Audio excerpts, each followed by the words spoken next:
And Robin as the planner today in lieu of Mr. Daly? Yes, that's right. Bryan is not able to be here today.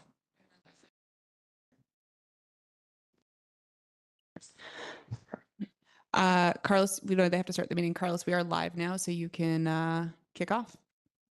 Okay. Awesome. Well, thanks everyone for gathering today for Thursday, May 21st Advisory Design Panel. Want to welcome to the Squamish Nation traditional territory. The first item up on the agenda is adoption of the agenda. And I'm sorry, I'm doing this remotely, so I can't see everyone's screens. If someone can help me out by giving me an audio, someone that moves the adoption. I see Luke. Yep. You popped up. Seconded by. I'll second it. Sarah. Amazing. Thank you, Sarah. Oh, and I see Jordan has joined us as well. Hello. Awesome. Hey, Jordan. And I see David there. Hey, David. Okay, great. People are coming up now on my screen, it seems. Great. Moving on from that, for the minutes from our April 16th meeting, can I have someone move that those minutes be adopted if there are no comments? No, I have some amendments. Okay, let's hear. I thought you might, Sarah. There's just two, and so they go from in both like the panel comments and then below in the recommendations. So if they can just be brought through. So one is the language, the width should accommodate both children with disabilities and or a parent with disabilities in play areas.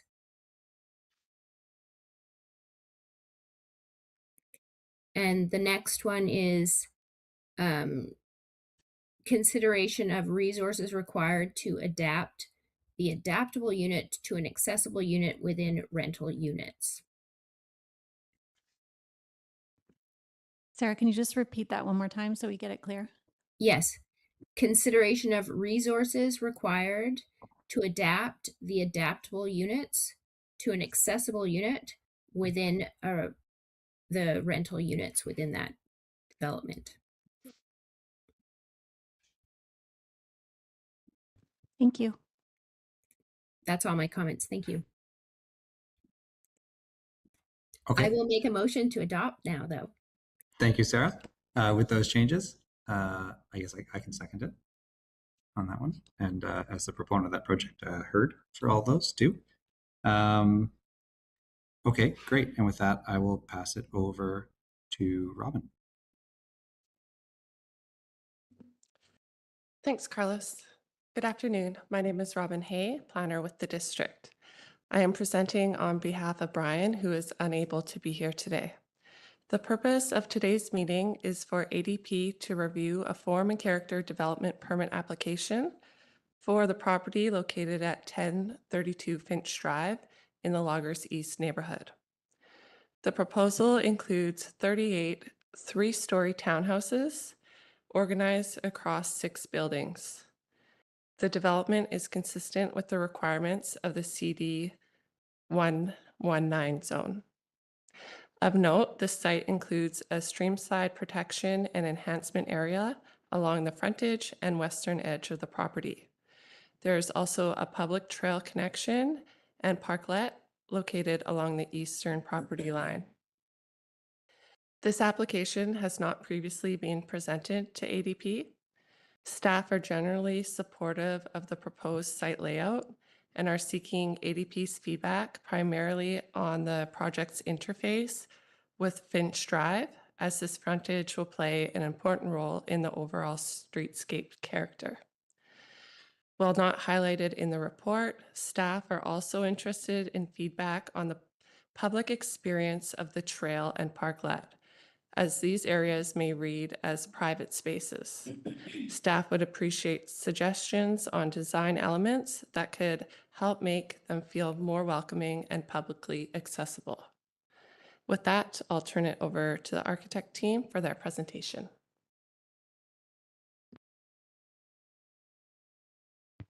Thank you. My name's Jane Song. I'm with AKA Architecture and Design, and I'm here with our landscape architect, Julian Patterson from Considered. Yes. So I'm going to just start by talking a little bit about this cover image that we've included. So this is a ground level view looking towards the driveway and entry areas for buildings 5 and 6.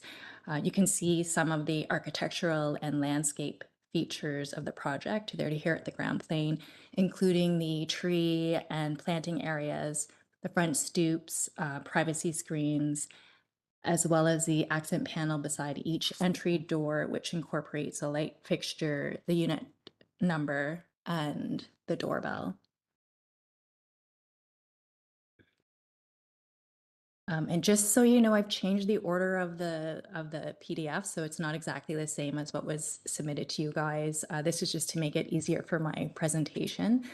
So this is the site plan. As Robin already mentioned, there's 6 buildings. Each of the buildings has 6 units, except for building 4, which has 8 units.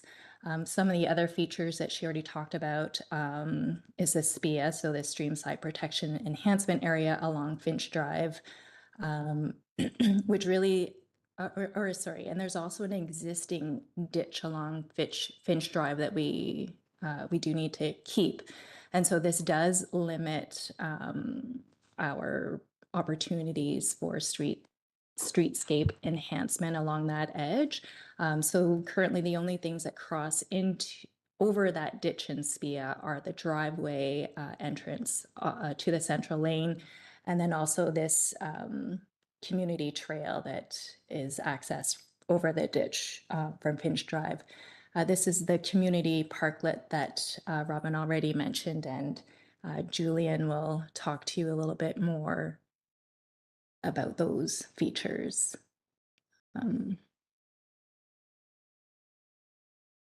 This site plan just gives you a good sense of the ground plane orientation. So basically you can see each unit has a tandem garage. So there's one parking space outside and a second one inside each garage.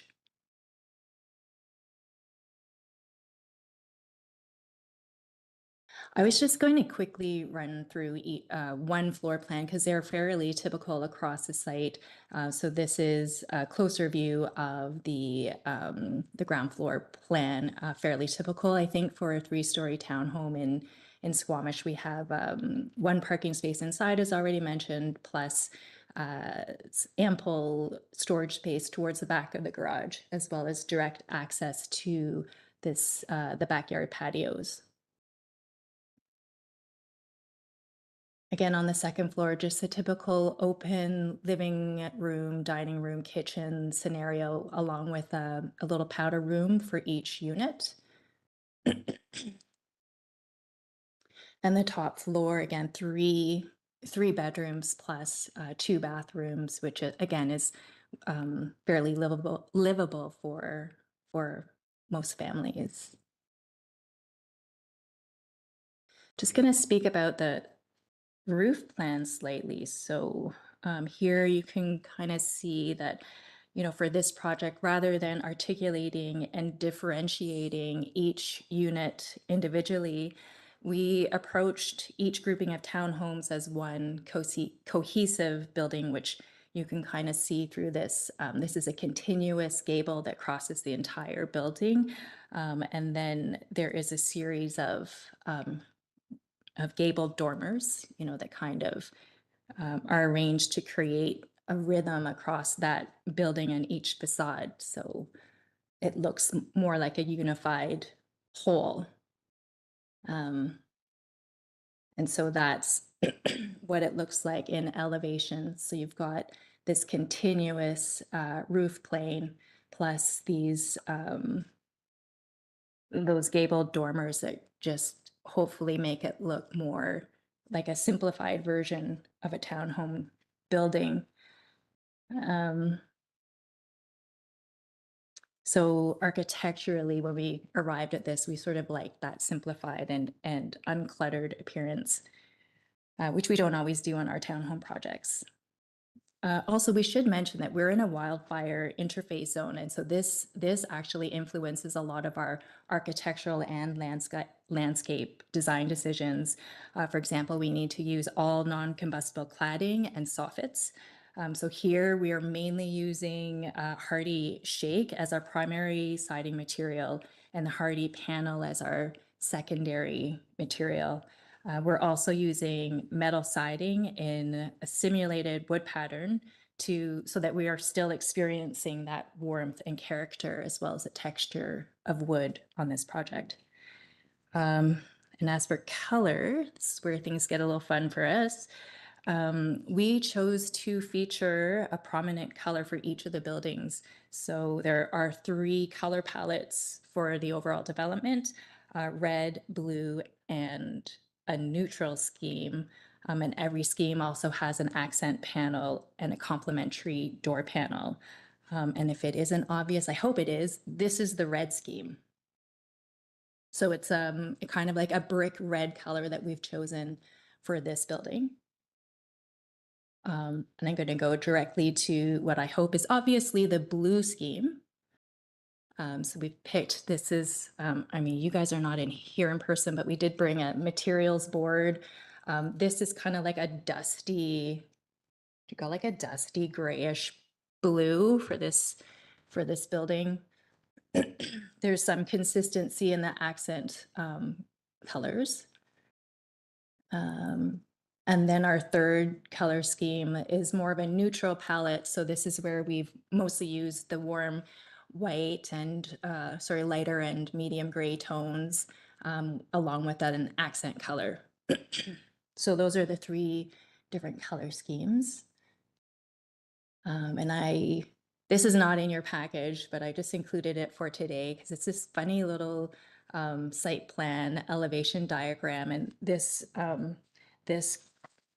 helped us kind of figure out how we wanted to distribute the colors across the site. So this might help explain, we have 1 red building, 2 blue buildings. There's the red building across from the neutral schemes.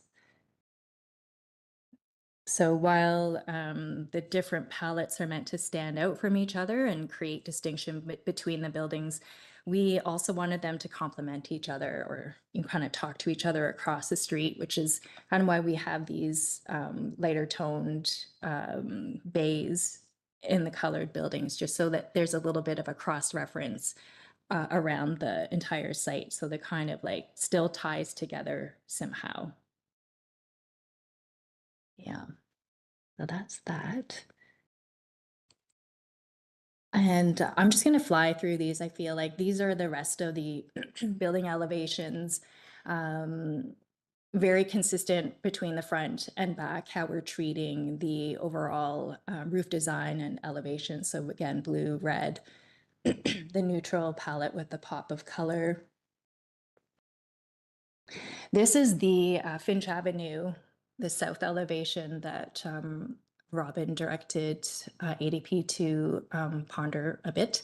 One change that we did make this morning is we did alter the color of this. This is the garbage and mechanical room and electrical room building. So it is a service building, but we did try to create more of a residential presence along there. So we have this, originally in your packages, this would have been a white building, but we converted it to red just because we thought it then looked a little more integrated with this end unit. So they kind of work together as one entity more rather than a service building that's been kind of tacked on. So, we did what we could to create doors along this space. So this is the door, a man door into the garbage area. These are 2 doors into the mechanical and electrical rooms. We did include some lighting, some wood features. And so this helps kind of bring the scale of that building 1 down closer to the human scale along Finch Avenue, Finch Drive. And then on this other building, we created this extended roof canopy so that canopy kind of wraps the corner and along the whole face of of the building. But for this face, we kind of continued it around to face Finch and added a secondary door into the garage. So this is not the main door. We wanted to be very, very careful that it did not appear like the front door, because we didn't want people to get confused and go to this door. But we did still want to have something facing onto Finch. And I'll just also mention these are shrubs. They kind of look like stones or whatever in this elevation, but those are actually shrubs that Julian can talk about. And then also this fence along the face of the project, that's a requirement of the SPIA. So we do need to prevent, is it wildlife access? Yeah, so we have to prevent wildlife access into that SPIA. So, you know, this is something that affects kind of our ability to create a strong connection through to Finch. And then just one last thing is the entry monument, which Julian will also talk about. Aside from that, we did put a little thought into our front door designs, just because due to the size of the garage doors, I think they are 3 meters wide. It does mean that we want to create as much impact as possible with our front doors. So we did put some thought into those. And again, this is just to complete the, you know, all of the elevations are included in your package, but I'm just going to quickly go through them so Julian can have his turn. Yeah, and I think that's the end of my portion of the presentation, and we'll need to open. I think they're already, if you close that one, Someone. maybe do that. Oops. There's a tab. Maybe. Escape. Oh, there we go. Okay. No, that's the one. Okay. And then you go full screen, which is. Okay. Oh, thank goodness you're here. There we go. Oops. Okay. Hi guys. Okay. Oops. Yep. Nice to virtually see you all again. So I'll quickly run through the main points of the landscape design. Just 2 things to note before I get into it, and 2 things that didn't make it into your package that were, well, one of them is derived from a conversation with our CEP on the project. There are 2 fairly large trees that we've managed to save. One of which is a large hemlock, which sits about here, and the other one is Douglas fir, which sits about here. So we managed to save those. We've also added another little spur path into the play area from the main circulation route, which kind of cuts through here. So that's the 2 additions. I'm just going to kind of quickly go through my design rationale here. So the landscape design focuses on the provision of a unique, identifiable series of interconnected outdoor spaces. And we hope they speak to the broader Squamish landscape themes while supporting functional program associated with residential use, biodiversity, stormwater detention, and fire smart design principles. So on entry to the site, ground plane materiality is divided primarily between primary and secondary circulation routes. A muted color tone palette helps to clearly identify building entry points, parking and shared vehicular and pedestrian circulation spaces. Tree and shrub planting animate the entry route and reinforce a clear cadence, which is intended, following Villeneuve principles, to slow vehicles and give pedestrians priority. On the secondary circulation, a xeriscape non-combustible fire smart zone surrounding each building block serves as both required fire stop and additional pedestrian secondary circulation, linking the residential buildings to the shared communal amenity area to the north of buildings 4 and 5. And with regard to that shared communal amenity, 3 distinct zones make up the amenity space. The central zone is conceived as a long table communal dining and meeting space, suitable for outdoor strata council meetings, birthdays, weddings, that kind of thing. A tensile shade structure provides summer and winter weather protection, and informal boulder placement helps frame the space and provides casual additional seating. A singular green spire linden sits slightly off axis, providing a focal and destination point. That's this tree here. Flanking the meeting space to the west is a dedicated inclusive play space. Natural materials, balancing logs and boulders encourage risky play and sit easily in the broader context of the Squamish landscape. To the east, of the meeting area, dedicated dry stormwater swale is intended to help mitigate stormwater flow and provide important habitat for pollinating insects and nesting songbirds. All three spaces are threaded on a necklace of accessible paths linking to the broader Squamish Trail network. Planting throughout has been designed with fire and bear smart principles. Native species are prioritized, with trees and shrubs chosen for fall color and spring blossom. An evergreen framework anchors the shrubs year-round with seasonal pops of color and fragrance, helping to highlight Squamish's climate variation. So that's it for the landscape. Thank you. Okay, thank you for that. So everyone, we'll just I'll go Sarah, David, Luke, Michael, Jordan, and then myself. And we'll start with questions. Sarah, can you start us off? I sure can. Thanks for the presentation. Just a couple of questions.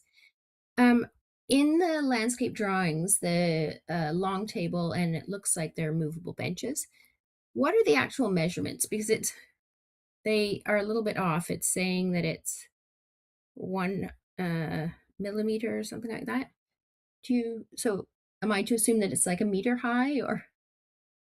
Oh, there we go. How do I click between? There you go. Hold on. It's page. There we go. And I have no idea how you zoom in on that. Oops. No, that's not zoom.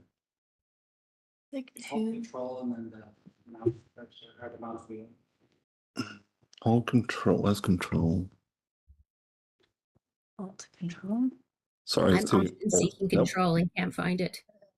It's in a different place on a Mac. So 2.39 meters. 2.39 meters. Yeah, these are in meters. Oh, okay. So it's just, yeah, it's And there's shown two up of them. funny in There's two of them put together. in our package, but okay, that's fine. And then what's the next question I've got here? I answered that. Right there. Oh, yeah. Yeah, so just a comment then that I have. So on to next. Thank you. Thanks, Sarah. David? Hello, I'm intern architect at AKA. I'm just nothing from my end, just here to hear some feedback. Gotcha. Sorry, I thought you were part of the panel, and that's Luke. Oh, good. Thanks, Jen and Julian, for the presentation. I have a question about is the parking space, Jane, that's on the apron, is it just a standard DOS length? Sorry, yes, it is. Yeah. It is. Okay. And then interested by this, probably more for Julian maybe, or it might be a district question, but the pathway access from the road over the spear that connects to the park, or what is the treatment for that? I'm wondering, like, I'm assuming the grade drops down. Is there like a little mini bridge, or is it culvert? It's culvert and asphalt over top. Culvert and asphalt. Okay. Yep. Will there be any guards or anything on it, or is it not drop low enough? We don't know yet because we don't really know the design of the frontage is kind of a little bit of an unknown quantity for us because it's kind of tied into what's happening on the street frontage, which hasn't been really decided yet. I suspect there will be guards on it. There'll be, the kind of fairly typical 42-inch high guard. But it is kind of tied into the design of the street frontage. So, once we have a bit more input from engineering on that, we can kind of tidy that up. Yeah, so I'll just clarify through engineering. We We only recently learned that the ditch and most of that streetscape needs to remain as is. So we will be working with our environmental professional and the engineering department, I think, and civil to figure out what's permitted is the other big question. Yep. Okay. I will avoid that one then. But thank you. Jane, the metal siding profile that's on the entries, is it like a kind of a shiplap type profile, or is it more of like a batten or a plank? I think for the wood accent panels, we are looking at kind of like a typical corrugated profile. So instead of, but not like the wiggly one, we're looking at kind of more of a faceted profile that is sort of readily available. And I think what we wanted to do there is we wanted to focus more on that a vertical orientation, which you can't really get out of say like AL13 or longboard quite yet. Those are mostly horizontal. So in order, I think, to have the maximum impact for very little wood, we did like the idea that it would be vertical and that we would have some shadow lines and depth. Yeah. Okay. Thank you. I think that's all of my questions really, because most of them were around the spear, which I can see in big red letters I should avoid. So thank you very much. Thanks, Luke. Michael? Yeah, thanks for the presentation. I was glad to hear that you were able to protect some large existing trees. I had a question about the pathway that does cross the Spia and head all the way to the north end of the site. It looks like it's connecting at the north property line. I'm curious what's happening there. Am I reading that right? It does, yes. It connects to a trail that doesn't exist yet. Okay, but there's plans for a future trail there. Yep. Okay.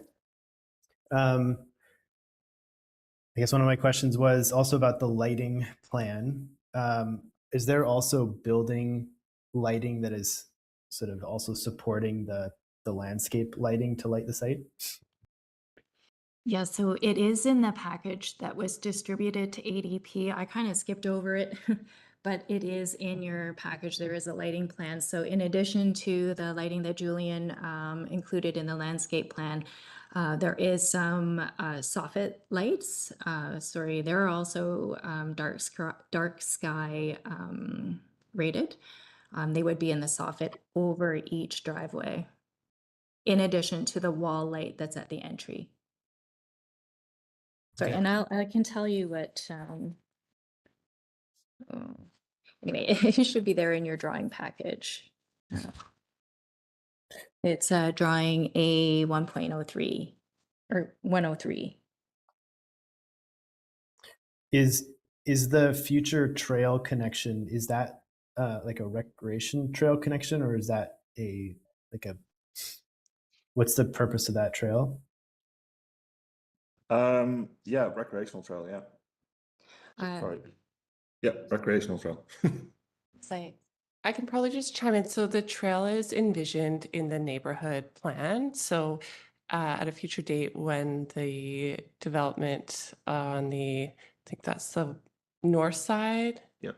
of the site develops, the trail would then connect through.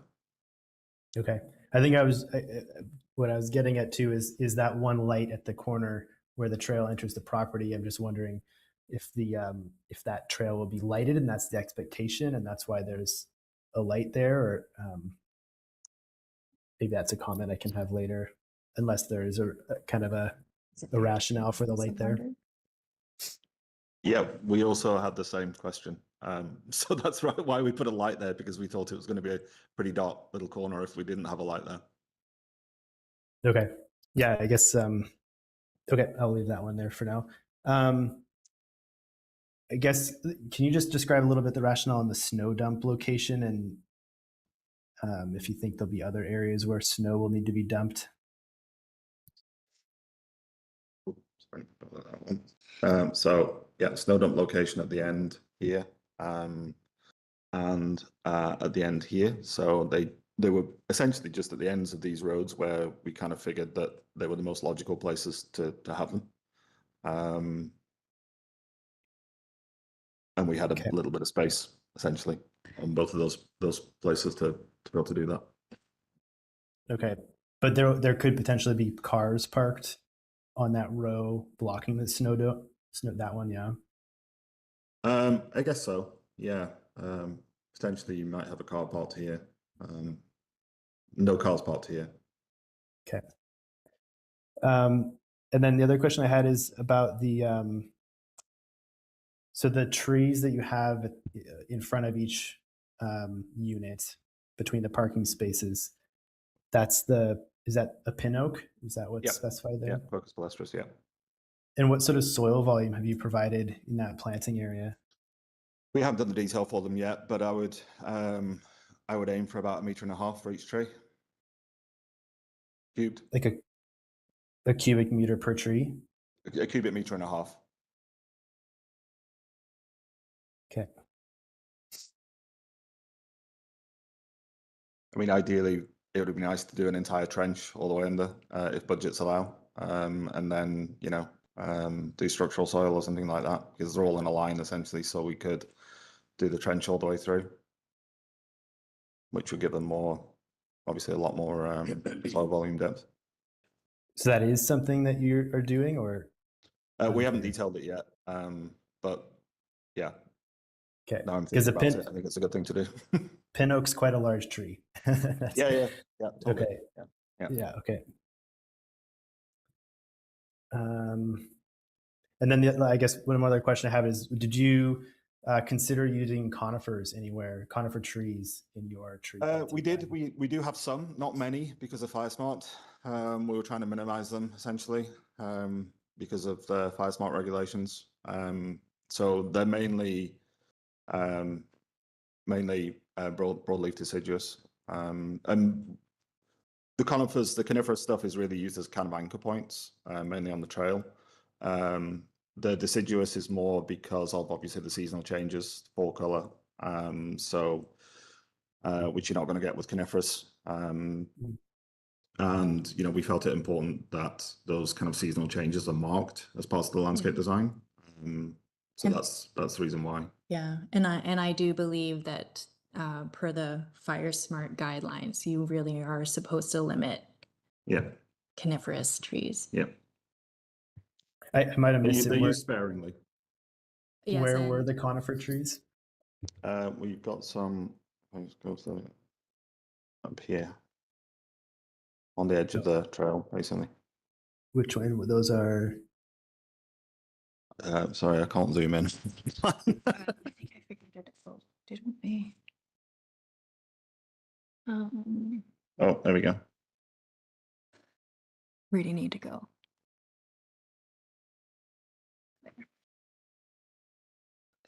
What have we got there?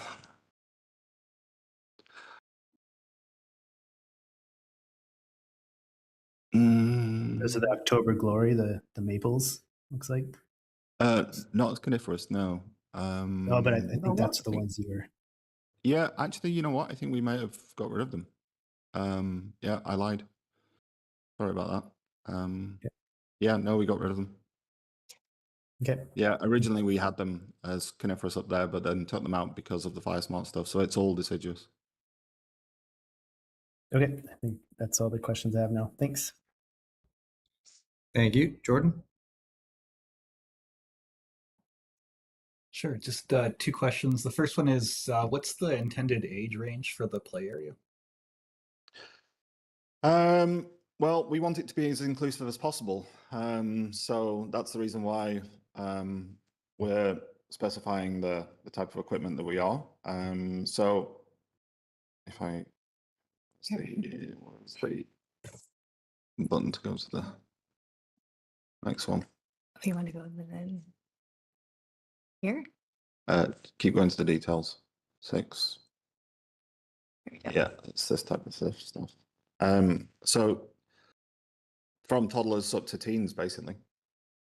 Okay, thank you. Unless I had a question about the overall plan, what was kind of the strategy for balancing hardscape versus soft area within the internal muse and along the south edge? Wildfire rate.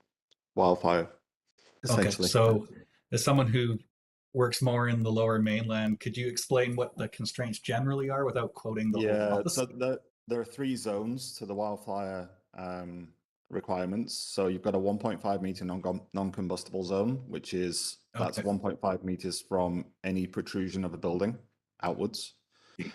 And then you've got an intermediate zone, and then which is 1.5 to 10, and then 10 to 30. Essentially, those are the 3 zones, and there are restrictions for each of those zones. But the primary one that determines hardscape is the 1.5 meter non-combustible. So that's essentially nothing that could burn in that zone. Okay, that explains a lot. Thanks for indulging that question. That's all for me. Yes, for sure. I just want to clarify, we definitely see that this is not, how we would typically do a townhome, the townhome backyards and the connecting trails. But like Julian explained, this is like a wildfire. There's lots of stuff that we had to adapt to make it work. For sure. Including I also wasn't, the ground material. Yeah. Yeah, I wasn't intending a absolutely. slight on the design. I was just curious why there is so much Oh, space yeah. between Yeah, the Sure. trees and it's the pretty, planting. So that makes sense. Yeah. Yeah, it's pretty constraining, shall we say. Fair enough. Yeah, Okay, and then thank you very much. Yeah, we forgot to also mention that streamside protection enhancement area. Oh, the west side ditch, yeah. Yeah, so that's another limiting thing. So Yep. there we go. Gotcha. Thanks, Jordan. Okay, I don't have any questions, so we will go right into comments in the same order with Sarah at the top. Okay, well, thanks for the presentation again. I just want to provide some comments about first aligning the access aisle from the parking with the compact gravel access pathway that runs adjacent to building 4 and 5, and then you can have a curb cut there to ensure that you can get to those pathways, because I mean obviously these townhouses in a wheelchair are not that useful, but I would assume that people will be coming to visit and utilizing that table in the back. So just as an easy access into there, should be relatively simple. Just to ensure that you've got well compacted crushed granite pathways. Yeah. And Sorry. did you have a question, Julian? No, I was just going to say we're proposing 3/4 minus crushed compacted basalt. So very similar to what you would have on a Squamish trail network. Okay. Yeah, well, it varies with the trail network, depending on who puts it down, of whether or not it actually gets compacted. So it can go from being loose and terrible to compacted and a perfectly accessible surface. So it really matters in how it's installed and maintained. So again, just like if it's going to be rallied next to the parking, or excuse me, to the children's play area, because I assume that that's compact gravel along there as well. Yeah, Or is that this is crushed compacted gravel, and then we have this little spur that comes into the play area now that didn't make it onto your package, so that links to the play area. Okay, so just to kind of ensure that those are maintained, so that if there is grandma visiting or something, that she can go and sit beside the children's play area. And also that there is an overhang on the long communal table at the end. And if the benches are going to be movable, I'm assuming that you'll probably have to attach them somehow with cable system or something so that they're not taken away in the middle of the night. Just that those cables are managed in a way, or that they're not going to be a tripping hazard for people. We'll probably end up bolting them down. Oh, okay, so then they'll be fixed. Okay. Yep. Right. No tripping hazard then. Okay, that's all my questions or comments rather. So, thank you, Sarah. Luke? Thank you. Yeah, I guess I'll start by addressing the staff's request to talk about the street frontage. Yeah, you can see how this spear is causing quite a lot of havoc with trying to appropriate the design, and typically I would imagine the response on this would be to more orientate the buildings to face the streetscape to give it more of that character. However, like given the fact that there is a significant spear that runs all the way through this and has requirements of its own for fencing, I do think that the proponents done a really great job in articulating the building, but it's also a balanced edge of like not defining that as the main entry. It's actually still on the inside driving aisle. So wrapping the response to wrap the roof around there and add a bit of fenestration around the edge, I think is a really great solution to that. I think having 3 different colorways for the project is great rather than seeing one monotonous color response all across the project. It allows it to be broken up somewhat. And then also, yeah, I really like the idea of the vertical bands that the renders do suggest on the entry. You see in areas where it's clearly been challenging to respond to the wildfire requirements, given that it's all hardscaping, that the actual entries appear to have had a lot of attention paid to them with the numbers, the lighting, and the materials, which is really great to see in an application of this stage. There's so many of these applications come, and we don't have this level of detail. I really want to recognize the wildfire challenge that's been on here. Like a lot of the comments that I would typically have on the back of here to do with the livability of the back of the units are in conflict with the wildfire guidelines. So I'll leave all my comments there. Thank you. Thanks, Luke. Michael? Hi. Okay, my comments. I guess going back to the light in the corner, I think just making sure that there's sort of clarity around the use of that access path, and that providing a light there might imply that it can be used in the evening or in the dark, and that if it's not continued to be lit, that could be considered a safety concern, sort of implying that it's to be used, but it's not fully lit or fully. Anyways, just some consideration about the lighting in that corner. It sounds like there's still some questions around the use there. I think just maybe we're looking at the location of the snow dump at that east end of the site, that it can be, I think I envision the plows are just going to come and push straight down the end. And I think I'd assume that there's going to be a car parked there. I have not seen a development where the available additional parking spots are not used. So just making sure that the snow dumps are accessible regardless of the parking situation. I think that if the pin oak is being proposed where it is, that it will need a significant amount more soil volume. And so that when you are designing that, I think there's some guidelines around minimum soil volumes for large trees, and they're probably upwards in the 10 to 15 cubic meters per tree. So making sure that the tree that is placed in that has the appropriate amount of soil volume. And then I think there seems to be some like monolithic planting along the perimeter, whether it's the evergreen shrub or the trembling aspen, and it might help sort of break up or create a more dynamic space using a few different species within those hedges. And I think the wildfire protection bylaw does allow for the use of conifers outside of the 5-meter buffer from the edge of the building. So it's something just to consider there. I'll leave my comments there. Thanks. Thank you. Jordan? Yeah, thank you. So building off what Michael was saying about the little islands of planting in front of the units, I just suggest make sure any species that go in there are going to be tolerant of quite a bit of heat. So don't want things like frying in there if there's not a lot of soil volume and a lot of darker pavement surrounding them. I think you had good questions or good responses to my questions, so I'll leave those. The only other thing it's kind of a take it or leave it like aesthetic comment, but maybe consider having some fun with the shape of those pods on the north, like where the seating area is the playground, because they all seem to be a very similar shape. So maybe undulate that and explore that a bit more, just as a design suggestion.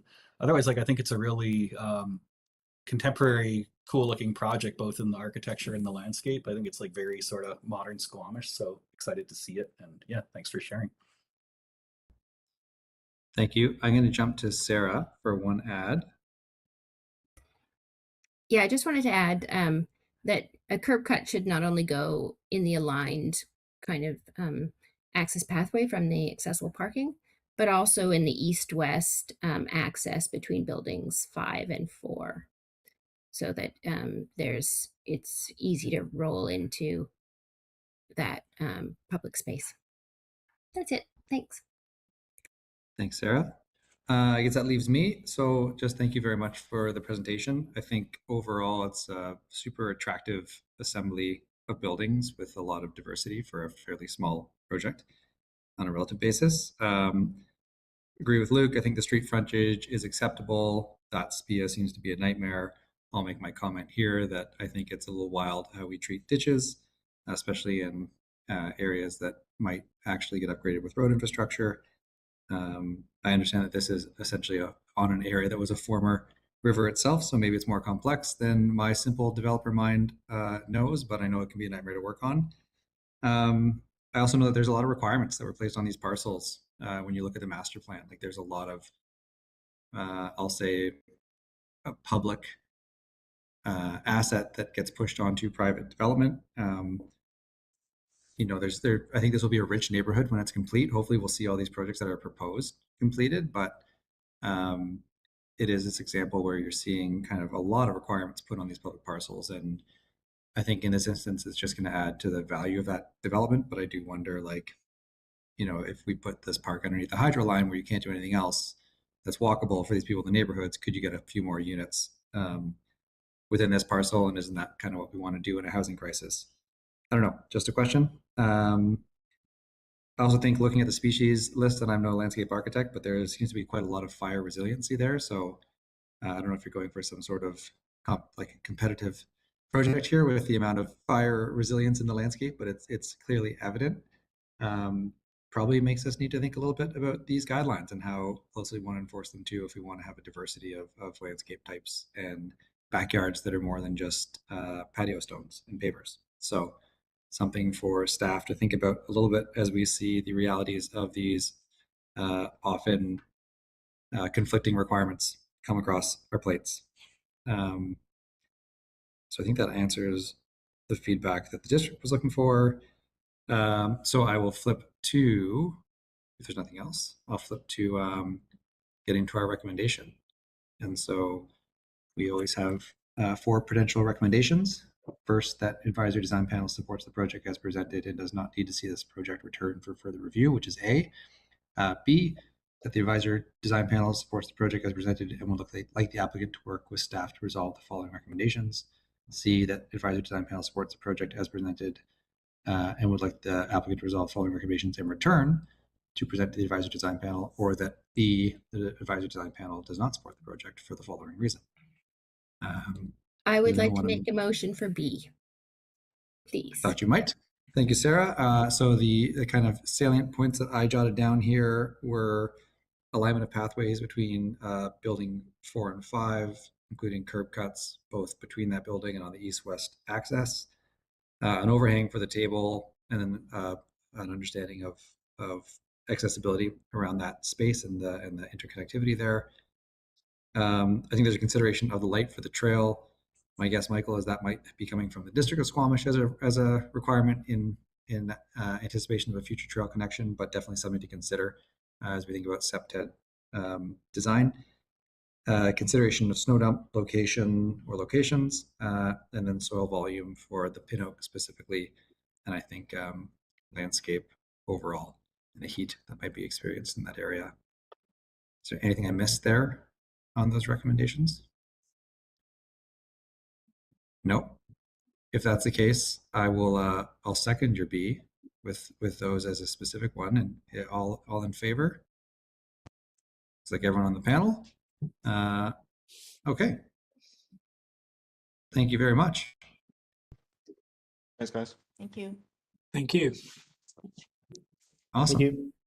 I will flip back to my agenda, and I see that we have but one item, which is a move to terminate. Can anyone move that for me? I will make Sarah that motion. seconds it. Okay. Thanks, everyone. Have a great day.